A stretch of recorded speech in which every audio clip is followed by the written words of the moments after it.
Hey, it's Mr. Adler with another one of your flip lessons again. Today we're going to be working on the concept of federalism. So you should have our Federalist Venn diagram, which is going to be page 80 in our interactive notebook, up and in your interactive notebook already.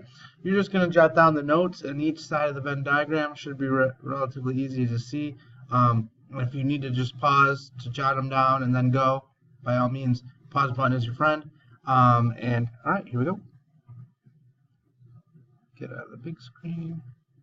All right, so this part isn't really going on your in your notebook. You could jot it down up near the top if you want, if you have some room. Just a couple of reminders of what federalism is. All right.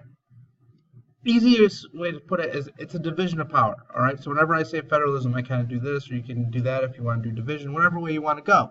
All right. On one side, like the picture shows, is the federal powers. On one side of the state powers, and in between, there's a mixture.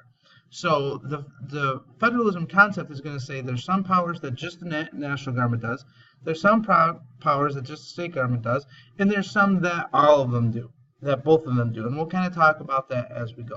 This system was created not really kind of thinking purposefully, but this was created by 10th Amendment. Remember, the 10th Amendment states that any right not specifically given to the national government is given to the state governments. So the 10th Amendment protects federalism, or really created the concept without really calling it that. The Constitution writers didn't call this the federalism or whatever. That was something later by historians and political scientists and people who are doing research on it. But federalism, created by the 10th Amendment, separation of powers between the federal government, state governments, and some powers that they share. All right, where can I go? So I'm not. Let me go back. So I'm not in the way. So here's the power of the national government. And this is basically the powers of our three branches, right? Executive branch, president, legislative branch, Congress, House of Representatives and Senate, and the judicial branch, the Supreme Court. When you think about national government stuff, you want to think about, is this power, does this impact a very local place, or does this impact the whole country? If it impacts the whole country, more than likely it is going to be a power held by our national government. For example, the power to declare war. New York State is not declaring war against Russia or Syria or China or whoever. The whole country is. So that's going to be a power vested in our Congress and our national government. Create and maintain armed forces. Again, there's no Army of New York State. That's going to be a national thing. Create a foreign policy or treaty with other countries. Just imagine if we had to create a treaty with another country with each individual state. That would be extremely difficult. No, we're going to deal with it as an entire nation. Regulating trade with other countries, same thing. New York and Pennsylvania are not going to have separate laws with Canada about trade rights. The trades are going to impact the entire country. Coin or print money, we tried that with the Articles of Confederation, right? Each state had their own money. Didn't work out so well, so we have the American dollar, American quarter, etc. Create a post office system, right? You step into the United States post office system.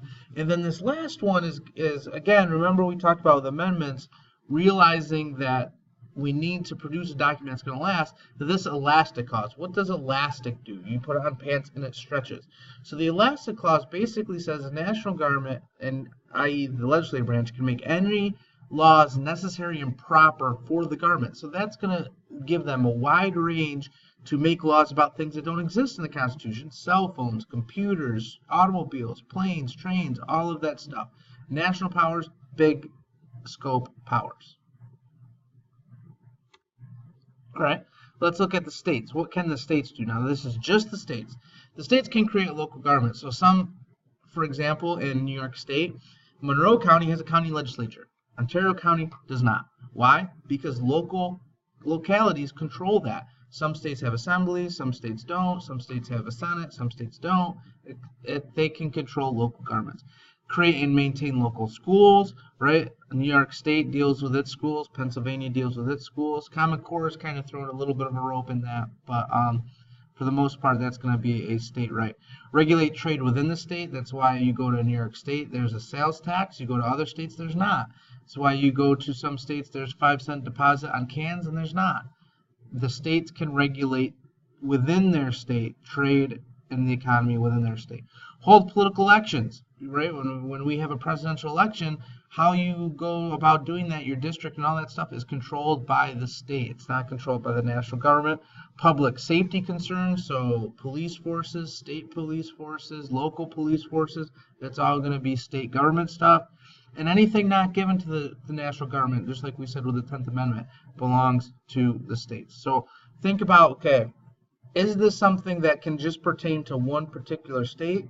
If so, right, we use the example of driver's licenses, that's going to be just to that state. All right, concurrent powers. So these are powers that both are shared. So this is going into the middle of our Venn diagram, right? So laws to maintain law and order. Both sides can create laws, okay? A national law is, in the most case, going to trump a state law. Create and collect taxes. We have state income taxes. We have federal income taxes. Borrow money. The federal government can borrow money. State governments can borrow money. They can borrow from foreign countries if they wanted to. They can borrow from each other.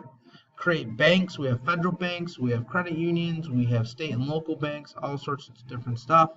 Establish courts, right? We have the Supreme Court at the top. We have appellate courts, district courts. We also have local and town courts as things are needed. Both sides also get to build roads. So we have interstate highways, we have state highways, we have highways that go clear across the country. And both are going to provide for the public welfare with welfare reform systems, all sorts of different programs that are both at the state and the local level. All right, that's our flip lesson for tonight. If you have any questions, send me a message on Schoology or post something on the board. Maybe one of your fellow students will answer that question. You can either complete this in class or complete this at home if we do not get it done in class today.